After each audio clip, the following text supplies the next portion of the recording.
Hi. Um, I'm here today doing a video because I've had a really hard week, and I've done a lot of thinking this week and a lot of kind of inner inventory about myself and my life and what I want and what I can't have. And I've actually been quite depressed, and also I wasn't sleeping for most of the week, and it made me severely manic, which is when I get like that, it's like I'm thinking for five people. And I just have so much in my head that I want to get out. I want to tell people. I want to say. Um, and I did mostly via Twitter, and I talked a lot, and it actually opened up to have some really interesting conversations with some people. Some of them theological, some about emotional stuff, and it was therapeutic. I think I finally did get some sleep last night. Well, yesterday during the day and last night. Missed my dentist appointment. I have a tooth that I broke, and which and now I have to wait until like the beginning of next week. It's it's really fun. Anyway, but I this week has been hard with fibromyalgia pain. I was supposed to see my pain doc at the end of last month, and I had a migraine. I couldn't even uncover my eyes. I had to keep my eyes covered. So much less get out and go to the doctor. And so I had to I couldn't get an appointment again until uh, the 11th, and that puts me without any of my pain management meds for about 2 weeks almost. And so basically, my legs have been screaming, and my head has just been going no no no no, and um, I've been really down because I'm missing being in a relationship. I'm missing the companionship and all the other good stuff that comes with being in a relationship. And I don't miss my ex-husband at all. It's not about him. It's about the things that come with being in a relationship. And I feel like I'm never going to have that. For one, it wouldn't be fair to my partner to burden him with someone who is sick and not able to be real active and do things, and has to cancel plans because of headaches or exhaustion or pain or sleep issues, which happens often. And or worse, in my opinion, is for him to go out and do all these fun things and active things and me not go, and maybe he feels guilty. you know I feel like I would be a burden on somebody. And but at the same time, I want to be with somebody. And on top of that, I want to be with someone who's healthy and takes care of themselves. And more than likely, because I am not healthy and I can't be active and exercise and things like that, uh, I don't think I could attract somebody like that. I don't want to attract somebody who's creative and be with someone who's creative. That would just be so incredible. But I can't have it. I know I can't have it. You know, I mean, I'm not exactly a beauty queen either. I'm overweight. I don't think I'm very pretty. Um, I'm 44, and it's kind of like I'm 80 sometimes. And, and that's because of the fibromyalgia. The fibromyalgia has ruined everything. It's taken away my physical ability, which I was, until I got it, I was highly active. I was overweight, but I was very active. I could go with anybody who was thin. I would I would go on trips with the church, groups, like Sunday school classes and things like, or in departments, and I could go and do just as much as anybody else. All the skinny people, all the healthy people, all the people that exercised and all that. And sometimes they'd be exhausted, and I would be still, revving and ready to go.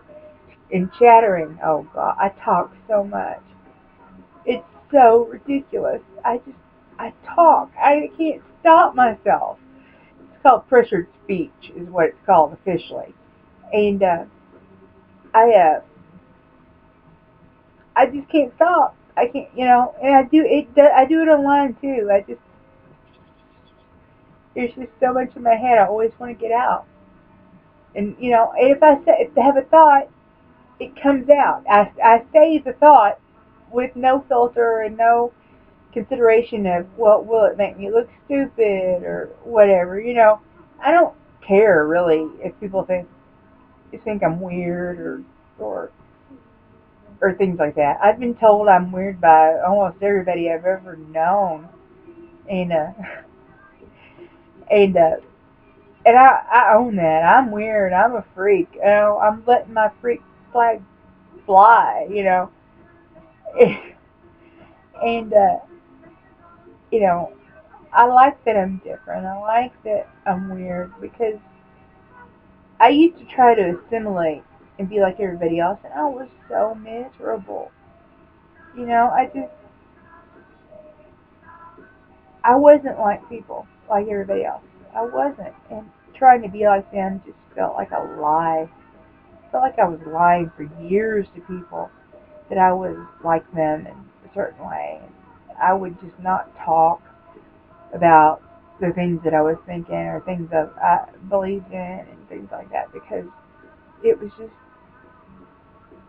or my experiences. I wouldn't talk about my experiences. And now I'm very, very open and frank about my experiences because I think if you keep things that happen to you, bad stuff, rough stuff that happen to you, if you keep it in,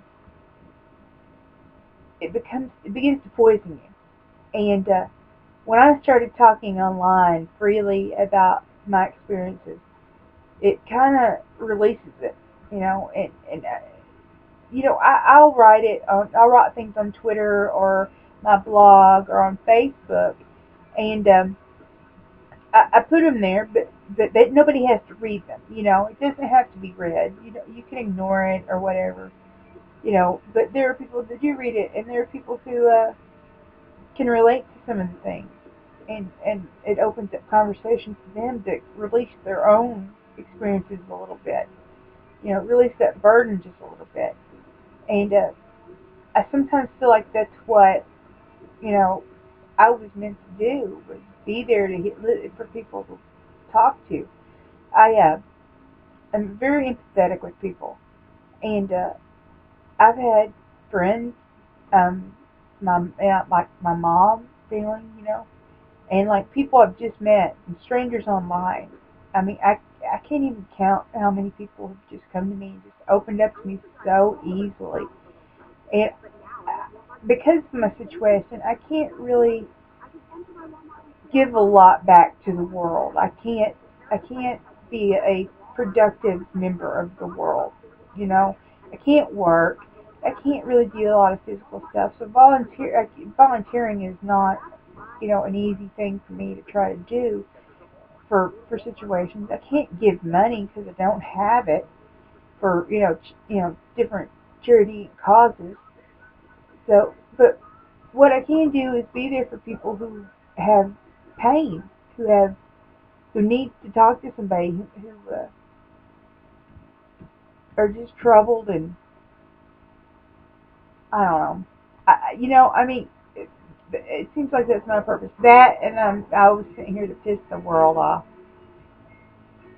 So I do piss people off sometimes because I am so open and straightforward and honest to a fault. Which some people don't like that. Some people think I'm being mean if I'm being honest with what I think and what I see and observe. And I don't mean it mean. I really don't. You know, it's just, mainly my aunt thinks that way. She thinks, but she and I have had conflict all my life. I love her. She loves me, but we argue like crazy. It's just always been that way. Um, but back to me having a bad week. just been a bad weekend. I've been very depressed all week, and depressed and manic at the same time, which is just kind of confusing and frustrating. I've been really down about my life and about my health. And I hate that there's nothing. I'm someone that if there's something wrong, I'm very proactive in fixing it. Medically or in my life in some way in general. If there's a problem, let's fix it. End of subject. And the thing is I can't fix what's wrong with me. There is no medical treatment that can cure fibromyalgia. And all they can do is throw medications at the symptoms, and those medications don't even work that well. They lighten the load, but they don't fix it. You know, I have endless pills I have to take every day, and I hate it. It used to be that I wouldn't even like to take aspirin for a headache. I didn't like to put any kind of drugs in my body. I didn't do drugs when everybody around me was doing drugs when I was a teenager. I was in the presence of pot many, many times, and I even did my best not to inhale, you know. But, and then I had friends doing other drugs, and there was a lot of drinking with my friends growing up, and a lot of pregnancies, too, a lot of sex. And I abstained from all of that because, I respected myself too much to do that kind of thing. And I'm not saying that necessarily that my friends were not respecting themselves so much, but I didn't want to just sleep around. I didn't want to do drugs. I didn't want to drink. I didn't want to do all that stuff. So I was pretty clean. I was a good girl, growing up with a lot of bad girls around me. But it's okay. It was their life and their choice. No big deal. But the thing is, I didn't want to do any kind of drugs. I didn't want to put anything in my system for so long. And now I have something like 8 prescriptions, and it's not even totally fixing the problem. It's just, you know, I'm not on morphine and oxycodone anymore, so I'm not stoned all the time, which is good. Um, After in March when uh, I accidentally OD'd and had kidney failure because of all the medication the doctor had me on, shady pain doctor who did procedures on my back that made my pain worse. Uh, Greedy little bastard. But his goal was to have more office visits and more treatments, so he made more money. You know, and he he violated his oath. It's first do no harm. Well, he almost killed me. And the thing is, I wasn't even taking the full amount that he prescribed. I don't know what would have happened if I had been.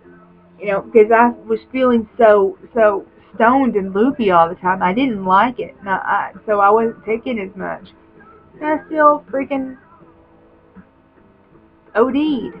I had like a week where I couldn't stay awake, and I one time I was on the toilet and kept falling asleep, and I couldn't get up, and it just by chance my aunt decided to come over, and she has a key to my apartment. She just lets herself in, and that's fine. I don't care. She's my aunt. I don't have anything to hide, as long as she doesn't scare me. But no, she came over and had to help. I could barely get out the word help, and she came and helped me, and that was so embarrassing. you know. And then, like a couple of days later, I got up and was walking to go into another room. I don't even know what I was going to do. And I it was like I was walking and then it, like, poof, flat. No more uprightness. And I got wedged behind the door in a space not as big as I am, where the door meets the shelf. I mean, well, it doesn't meet the shelf, but there's a shelf there, and the door just comes up against it. Is what it is, because the shelf is a little big for the space. And I got wedged in there, in my stoned, almost unable to function, keep my eyes open, stay awake mode. And my aunt called. My aunt pops up out of nowhere. It's kind of funny. But my aunt called, and I managed to reach the phone on the table, and all I could say was I fell, and then I was out again. And she called for an ambulance, and she came over, and it took like two guys to help me get up, which was just embarrassing. I have a scar here from where they were pulling so hard it made my skin kind of slip or something, and it left this big blister. And I have bruises all. I have a scar from the road rash from, well, it's not road rash, it's floor rash or door rash or something, from where I just ripped all the skin off falling, and I got a lot of trauma out of the fact that I almost died. And then I had kidney failure and drug overdose. Oh my gosh, a drug overdose. It's just insane, you know? And my doctor did it to me. That's what's so bad is my doctor did it to me. And then when I had to see him one more time before I switched doctors. I had to go see him after I went to the hospital, and he was pissed off trying to not uh, trying to make me still take morphine after the doctor, the kidney guy, said no more morphine. And, you know, and he got nasty with me and insulting and rude, and then he turned around and put the wrong reason that he was seeing me so that my Medicaid didn't cover it. Also didn't cover the medication. He changed my medication to a dose that did nothing. And I mean, like almost, I might as well have not even taken anything. And it was to punish me. He was punishing me because he got, you know, he screwed up, and the people at the hospital knew he screwed up. They knew exactly where the blame went, and they called him what did they call him? Doctor something. Anyway, they had a term for doctors like him that keep their patients so high and doped up and treatments and stuff that basically they make it where you have to see them more and they make more money. And I mean, I'm just really this year has just been crazy for me. Just been very crazy health wise. I had that happen in March. I got bit by a spider on my eye and then had like a 3 month saga with it. It ended up with it me having an infection in my eye and my face, a bacterial infection which could eat a hole in you, like I had on my leg years ago. And uh, I've had major problems with my hypoglycemia. Passed out in March, right after I came home from the hospital.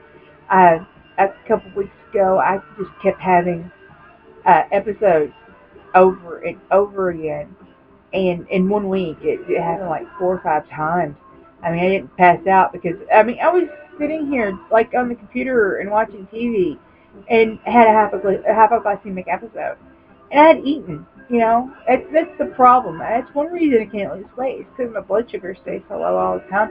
And I have to eat more than I actually want to eat. I had gastric bypass, so I don't get very hungry. I eat because I'm supposed to eat most of the time, not because I'm hungry. And but I have to eat a little more than 3 meals and one snack. I have to add one or two more snacks in there in my day, depending on how long I've been away. And that's another thing. When you have insomnia, you don't sleep and you have to eat more to keep your blood sugar up. So I don't regret having my gastric bypass, but I really hate that it came with hypoglycemia and gastrointestinal issues. You know, um, I don't like the fact that randomly I get sick when I eat and throw up, or that my stomach hurts, and then there's the whole other end of things that I'm not even going to get into. Let's not talk about that. But I don't regret it because I'm still down. What? Let me think. Still down like 140 pounds or something like that. But I'm still very overweight. And it just pisses me off because I should have gotten a lot smaller. But that's the problem with fibromyalgia and the medications you take. Weight gain. Weight gain. When I started getting treatment for my problems with fibromyalgia, I stopped losing weight. It's literally like I was cruising along nice and fast and slammed face first into a wall. And then I even gained a little back. And I've been losing weight this year since March. So I mean that's a good thing because I've been trying to modify my diet. After my mother died, I got put on Klonopin, and then later it was switched to Valium. And I had a lot of grief because the circumstances of why my mother died, the whole situation that put her where she was in that situation, uh, was extremely horrible, just horrible. And I had a really hard time with the whole thing. I was with my mom when she passed, and I just hated all of it. And it was just all so horrible. And I had so much grief for so long. And I literally can't remember 3 years of my life. I remember when she died and shortly after that, and everything just kind of is gone memory wise. And that was up until March. That lasted up until March, and April was the 3 year anniversary of her death. And between the medications and the grief, I just stopped caring. I stopped eating right. I stopped taking care of myself. Stopped taking care of my home. Luckily I didn't stop taking care of the cat, but I stopped caring. I didn't care. I didn't care about him, and I'm paying the price for that. So, but I'm back on the taking care of myself thing and eating right. Well, most of the time, I do have a bit of a sweet tooth, but I the only good thing that came out of that 3 years of me not caring about myself is I didn't cut my hair and I finally have long hair again. I didn't have long hair since I was a kid. And I love it. I love that my hair is long. I feel like I just feel beautiful and girly with it, because I kept my hair short for a long time just because it was easier to take care of. Also, when I was married, I kept it short a lot because if it got to my shoulders every night, my husband would he tossed and turned, and inevitably he would grab my hair and pull it in his sleep, and I would wake up screaming, and then he would kind of wake him and go, "What the hell?" or whatever. And I'm like, "You just yanked hair out of my head." So I started keeping my hair short just to be safe. You know, I don't have to worry about that anymore. If I ever get another boyfriend or husband, I want him to not be someone who tosses and turns and yanks my hair. I like my hair on my head. Anyway, uh, so I lost 3 years of my life. My health declined, and I'm back into aqua aerobics, but I haven't been able to go every week. In fact, I've only gone once, and I've been back for about a month officially. But some of those not going visits were not my fault. It was my aunt, or the instructor wasn't there, or the place was closed for a holiday. So it's not all me, I swear. Um, but in that 3 years, I lost so much muscle tone. My legs are just small, and it it what is there kind of flops around. And I had gotten some pretty good muscles going in my legs when I was doing aqua aerobics every week. And so I got to get back to that, do that. And that's some exercise as well. It isn't something that necessarily burns a lot of calories or anything like that, but you do get toned up pretty good. And that's good. So I don't do it for the exercise as much as I do for the strengthening. And So I feel like that's a good thing for me to be doing as long as I can get into it and they stay open and the structure's there. But but I'm coming back. You know, I was gone for a long time, really, but I'm coming back. So I don't have anything else to say. I don't have a lot of people that view my videos. I know that, but for those who do, hi and thank you. I don't have goals of being like someone who gets like a million views or really popular or viral or whatever. I want to tell my stories about myself, and I want to talk, and maybe someone watches it's out there and they relate, and it helps them feel better. You know, that's what I had to get to the world to help people not feel alone and to listen to them if they have problems. That's all I have to give. I just hope it's enough. Okay, I think I'm done now. I've just been rambling. You know, I didn't really have a point other than I just wanted to talk. So, have a great day, my babies. A beautiful human beings. My awesome examples of humanity. And I'll see you next time.